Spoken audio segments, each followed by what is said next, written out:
Hai Sobat Untara, Tera News kembali hadir menyapa Anda dengan membawakan sederet informasi terhangat dan inspiratif. Bersama saya Catherine Ellison, inilah Tera News lengkapnya untuk Anda. Kita mulai dari Kabupaten Lamongan, Jawa Timur. Gubernur Jawa Timur Kofifa Indar Parawansa menyampaikan apresiasi cukup tinggi terhadap konsep Kampung Pandu atau Pangan Terpadu yang dikembangkan oleh Kodam 5 Brawijaya di Desa Joto Sanur, Kecamatan Tikung, Kabupaten Lamongan. Bahkan Gubernur Kofifa menyatakan siap untuk mereplikasi konsep pertanian terpadu ini ke berbagai wilayah lain di Jawa Timur.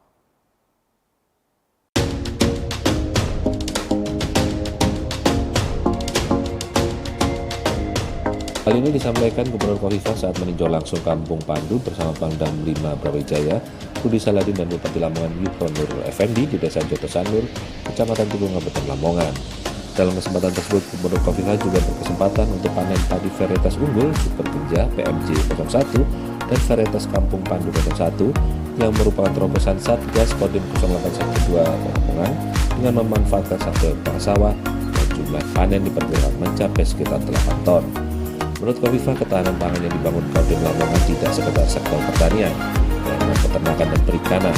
Hal itu disebut Kofifa sebagai konsep integrated farming atau pertanian terpadu yang sangat luar biasa untuk mewujudkan green dan blue ekonomi. Saat ini kebijakan pembangunan pertanian dan ketahanan pangan di Jawa Timur diarahkan untuk swasembada pangan berkelanjutan dalam pemenuhan ketersediaan, akses dan konsumsi pangan berkualitas serta meningkatkan rumah tangga dan daya saing industri.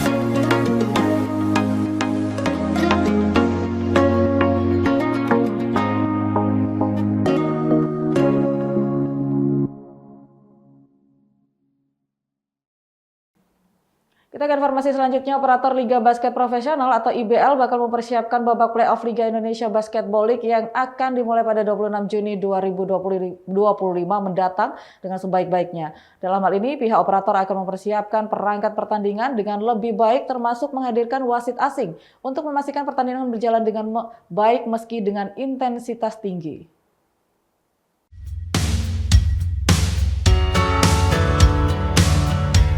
Hal itu disampaikan Junas Miradiansyah, Direktur Utama Indonesian Basketball League.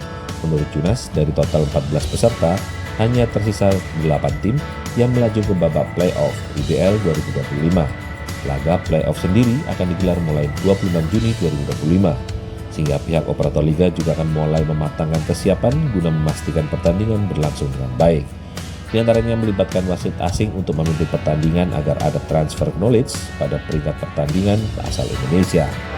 Babak regular minggu terakhir, ya week 19 tinggal 1 minggu lagi.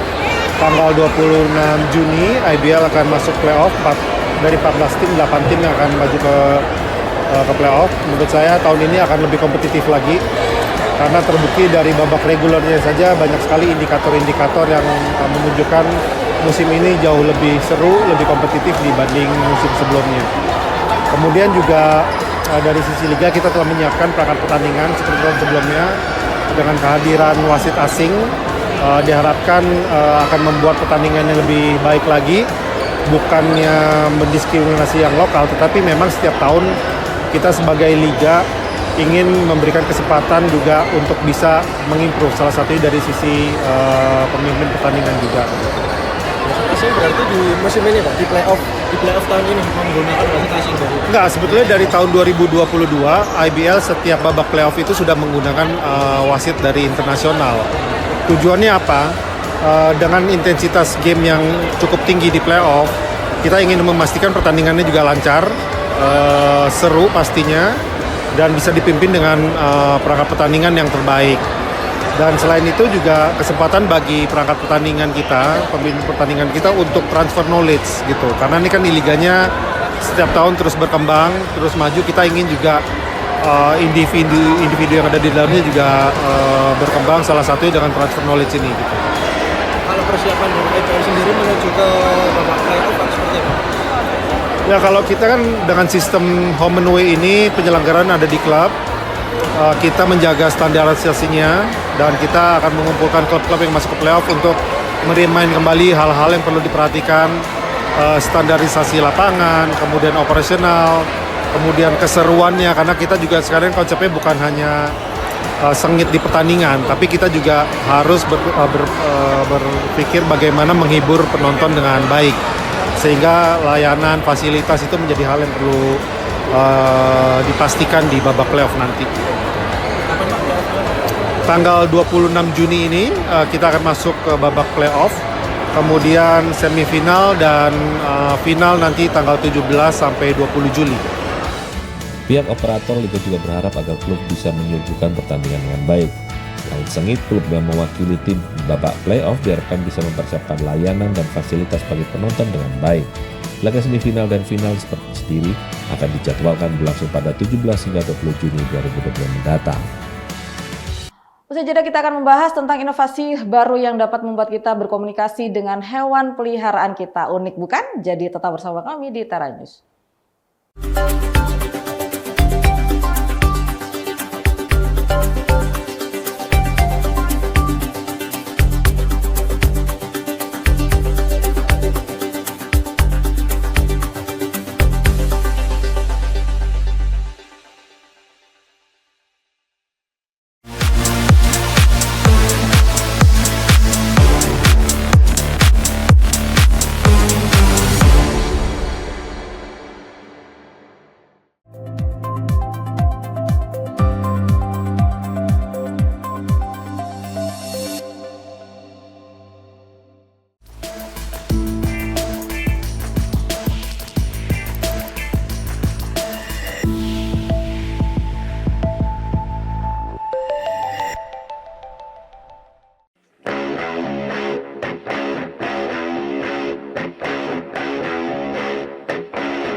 Terima kasih Anda masih bersama kami di Tera News. Bayangkan jika anjing atau kucing kita tiba-tiba bisa berkomunikasi dengan kita, tiba-tiba bisa menyampaikan emosi, atau bahkan minta sesuatu dengan menggunakan kata-kata. Kini itu semua bisa dilakukan berkat adanya sebuah inovasi yang seketika langsung populer di Amerika Serikat. Nah, inovasi seperti apa itu? Berikut liputan selengkapnya untuk Anda.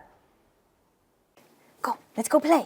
Let's go play, go girl. Sebagai pelatih anjing, Morgan Crook mahir berkomunikasi dengan hewan peliharaan. Good girl, catch. Yeah. Ia biasanya tahu apa yang diinginkan binatang dengan membaca gerak-gerik tubuh mereka. More pets. Tapi menurutnya sekarang interaksinya bisa jadi lebih kuat berkat sederetan tombol rekaman kata-kata ini yang bisa ditekan sendiri oleh hewan peliharaan. Wet food. I started off a skeptic. I knew that they could request outside or specific toys. Frisbee. Oh. Play.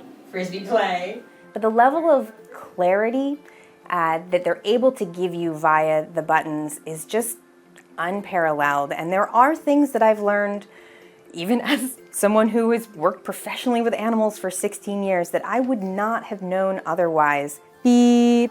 Sistem yang digunakan Morgan adalah Fluent Pet yang bisa merekam suara kita.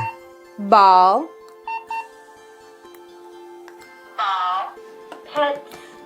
Kibble training. Alat ini sangat berguna terutama bagi hewan dengan disabilitas seperti Jasper yang buta. Kibble.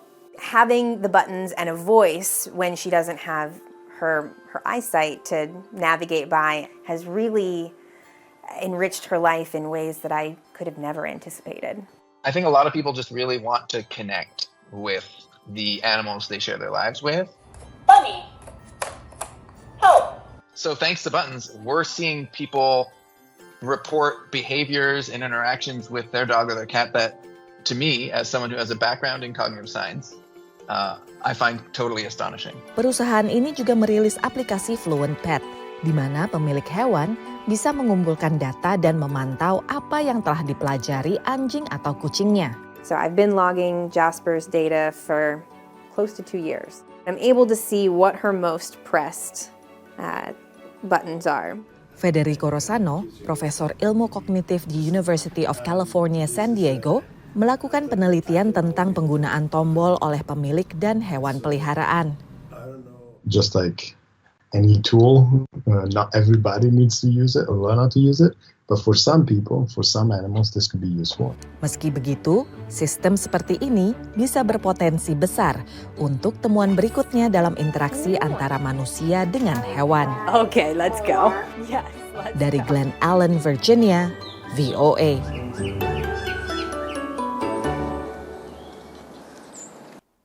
Pameran Akbar Elektronik Consumer Electronics Show awal Januari ini menjadi kesempatan bagi para pengembang untuk memperkenalkan berbagai produk terbarunya seperti adanya produk dengan teknologi kecerdasan buatan terkait perawatan anak. Ella adalah kereta dorong bayi yang tak harus didorong. This is the Glückskind Ella. It's the smartest stroller in the world. It is powered by AI with computer vision with sensors all around it to give it a 360 safety bubble. So it scans its environment and knows its environment so that parents can walk hands-free when it's not occupied. And when you stop, it will stop. Kevin Huang bersama istrinya Anne Hunger adalah dua penggagas Ella. Mereka mendirikan usaha rintisan Glückskin, belajar dari pengalaman pribadi saat putri mereka lahir pada 2020. And it also works on downhill too. So it detects that it's rolling away, and after a certain period, it stops it completely. Tapi kedua pengembang Ella mengingatkan orang tua tak bisa sepenuhnya lepas tangan. Oftentimes we get parents kind of initial reaction like, can I put my child in there and send it to grandma's house? That's not what we're doing. So we always have the parent with the stroller while the child is inside. Fitur tambahan di luar kendali otonom adalah fitur untuk membantu bayi atau balita tidur pulas. I'm sure a lot of parents are very familiar with the situation that the kids sleep great in the stroller while they're walking around, but as soon as you roll into the house and that rocking and motion stops, they wake up even though they're still tired. So this is where our Rock a Baby feature comes in. You can turn it on via our companion app, and it just kind of continues that soothing rocking motion even though parents are not walking anymore. Banyak gagasan baru muncul pada awal pandemi, termasuk berbagai teknologi untuk membantu tugas manusia. Di antaranya adalah tugas orang tua membesarkan anak, termasuk bayi dan balita. Chillax Care adalah salah satu perusahaan yang muncul pada saat pandemi dan didirikan pada 2020. Produk terbarunya adalah sebuah baby monitor atau perangkat pemantau bayi yang tak sekedar memantau bayi dengan kamera, tapi juga mencermati posisi hingga suhu tubuh bayi. The camera's looking for baby's different features, so head, neck, back, legs, and it determines if baby's in a proper sleeping position. If there is a compromising position the baby's sleeping in, mom and dad will get alerted through our Chillax Care app, and then they can come and make sure everything is okay with baby in the nursery. Smart Baby Monitor buatan Chillax Care bakal dijual awal 2023. Sementara kereta bayi pintar Gluckskin Ella baru dijual perdana pada pertengahan tahun. Dari Washington DC, Nova Purwadi dan tim VOA. Usai jeda kita akan membahas tentang seorang diaspora Indonesia yang akan menampilkan seni karawitan dari Indonesia di Amerika Serikat. Jadi tetap bersama kami di Tara News.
menyaksikan Tera News, Penny Chandra Rini, seniman komposer yang juga dosen seni Karawitan Institut Seni Indonesia Surakarta, baru saja merilis album terbarunya yang berjudul Wulansi. Album ini diproduksi oleh label bergengsi di New York, di mana Penny juga berkesempatan mengadakan konser untuk menampilkan karya musik terbarunya.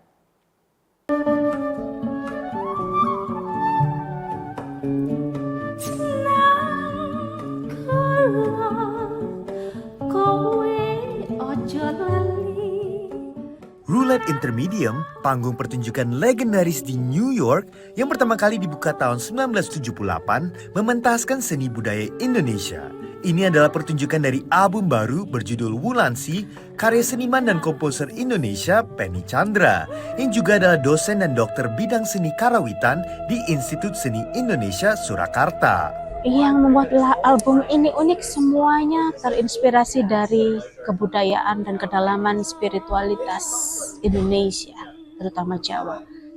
Album ini dirilis di record label bergengsi New York, New Amsterdam Records, dan dijual dalam bentuk perangkat CD dan kaset dengan harga $10 atau sekitar Rp150.000. Dan lagu-lagunya penuh dengan musik dan instrumen tradisional Indonesia seperti gamelan. Musik adalah bahasa universal. Dan ini yang membuktikan bahwa gamelan itu lentur, gamelan itu sangat fleksibel, gamelan bisa menembus semua jiwa-jiwa. Meskipun tidak tahu bahasanya, tapi musik menjadi bahasa kita semua untuk saling terhubung dan saling mencintai. She's one of the most dynamic artists I've ever seen, I've ever performed with. She's a wonderful composer. Bisa bahasa Indonesia juga. How did you know Indonesia? Bisa. I've studied in Indonesia primarily gamelan, Balinese and Javanese gamelan since 1996. Konser ini dipenuhi oleh sekitar 150 penonton asal lokal New York dan hanya ada sekitar 10 penonton diaspora Indonesia.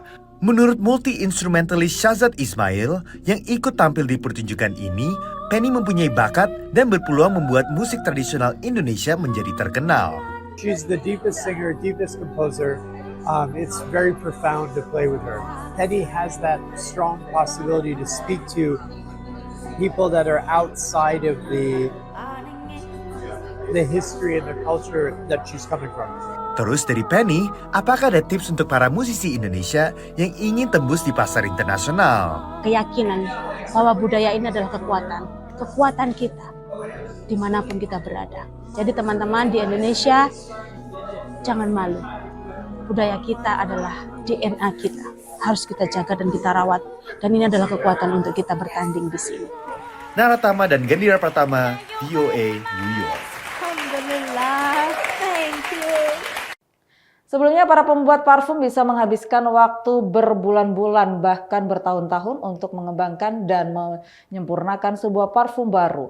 Namun berkat inovasi kecerdasan buatan, beberapa usaha rintisan kini bisa membuat parfum dengan aroma khas yang unik hanya dalam hitungan menit. Jika iklan dianggap sebagai indikasi, maka parfum paling populer di dunia bukan soal aroma, tapi lebih ke perasaan yang dipicunya, yakni suasana hati secara keseluruhan. Tapi seringkali suasana hati ini ditentukan hanya oleh beberapa orang terpilih. There's probably about 700 people deciding for the 7 billion how they should smell.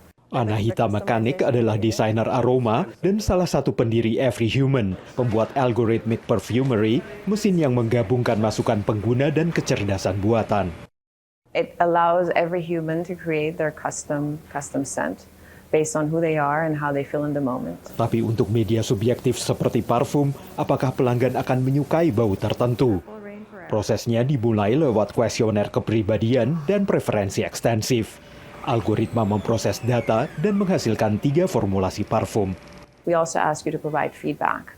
Did I like this one? Did it match me, etc. And it's through that feedback loop that we're learning and that we're seeing, okay, this algorithm seems to be learning faster or predicting better.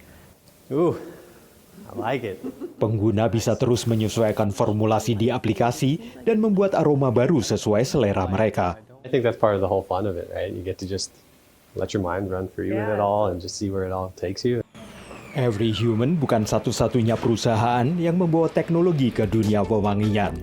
Ninu Perfume adalah botol parfum pintar berisi 3 botol kecil yang bisa diganti dan memungkinkan 100 kombinasi aroma berbeda. Dengan aplikasi, pengguna bisa langsung membuat kombinasi baru, mengaturnya untuk beragam keadaan dan suasana hati. When it comes to something, again, as personal as scent, you know best what you like. You don't need to be professionally trained to know that I don't like this, and I do like this. Lewat teknologi ini, aroma parfum yang biasanya memakan waktu lama untuk dikembangkan bisa dihasilkan dalam beberapa menit saja. Tapi para pengguna lah yang akan tetap menjadi penentu mengenai aroma apa yang mereka sukai. Dari Arlington, Virginia, saya Helmi Yohanes dan tim VOA. Informasi tadi mengakhiri Tera News saat ini. Anda dapat saksikan kembali tayangan saat ini di YouTube channel kami Lentera TV Media dan website kami lentera.tv. Saya Katrina Nelson, pamit undur diri. Terima kasih dan sampai jumpa.